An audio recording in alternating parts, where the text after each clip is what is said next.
백신 접종이 속도를 내면서 방역당국은 이번 달 말에 성인 80% 이상 접종 완료를 목표로 한다는 계획입니다. 오늘 저녁 8시부터는 16살에서 17살 청소년에 대한 백신 사전 예약과 고령층 등을 대상으로 한 추가 접종 예약도 받습니다. 자세한 내용 예방접종센터에 나가는 취재기자 연결해서 알아봅니다. 황보혜경 기자. 네, 서울 용산구 예방접종센터에 나와 있습니다. 네, 오후에도 접종이 순조롭게 진행되고 있습니까? 네, 이곳 용산구 예방접종센터는 조금 전 오후 접수가 모두 마감됐습니다. 지금은 접종을 마치고 이상 반응이 있는지를 관찰하는 일부만이 남아 있는데요. 오늘 이곳에선 40대 이하 일반인과 자율접종 대상자 등 779명이 백신을 맞았습니다. 앞서 방역당국은 지난 2일까지 18살 이상 성인을 대상으로 한 1차 접종이 모두 마무리됐다고 밝혔는데요. 이번 달 말까지 성인 80% 접종 완료를 목표로 접종의 속도를 낸다는 계획입니다. 이런 가운데 오늘부터 소아 청소년을 대상으로 한 백신 사전 예약이 시작됩니다. 먼저 오늘 저녁 8시부터 오는 29일까지 4주 동안 16살부터 17살 사이 청소년을 대상으로 예약을 받는데요. 실제 접종은 오는 18일부터 다음 달 13일까지입니다.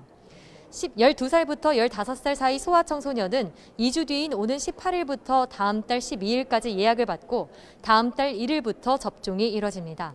이들은 모두 성인과 같은 용량의 화이자 백신을 3주 간격으로 2차례 맞게 됩니다. 또 오늘부터 60살 이상 고령층이나 감염 취약시설 등에서 일하는 고위험군은 추가 접종 사전 예약이 가능합니다. 다만 접종 완료 후 6개월이 지난 상태여야 하는데요. 방역당국은 이 시기부터 면역력이 조금씩 떨어지고 돌파 감염이 증가해 추가 접종을 시행하게 됐다고 밝혔습니다. 네, 수도권 집단 감염 상황은 어떻습니까? 네, 요양병원이나 돌봄시설 등 감염에 취약한 고령층이 머무는 곳에서 집단 감염이 잇따랐습니다. 우선 서울 구로구에 있는 어르신 돌봄시설에선 모두 23명이 집단 감염됐는데 거동이 불편한 어르신을 돌보면서 함께 식사 등을 하며 전파된 거로 보입니다.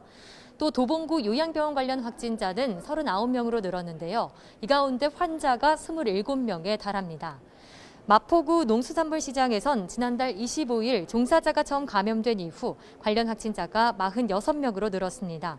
확진된 시장 종사자가 사우나를 방문하며 이용자들에게 전파됐고 다시 상가 종사자로 확산한 것으로 파악됐습니다. 서울시는 지난 2주 동안 이곳 시장을 방문한 사람은 선별진료소에서 즉시 검사를 받아달라고 당부했습니다. 경기 시흥시 금속제조업체 관련 확진자는 65명으로 늘어나는 등 확산세가 좀처럼 줄지 않자 방역당국은 백신 접종에 더욱 속도를 내겠다는 방침입니다. 지금까지 용산구 예방접종센터에서 YTN 황보혜경입니다.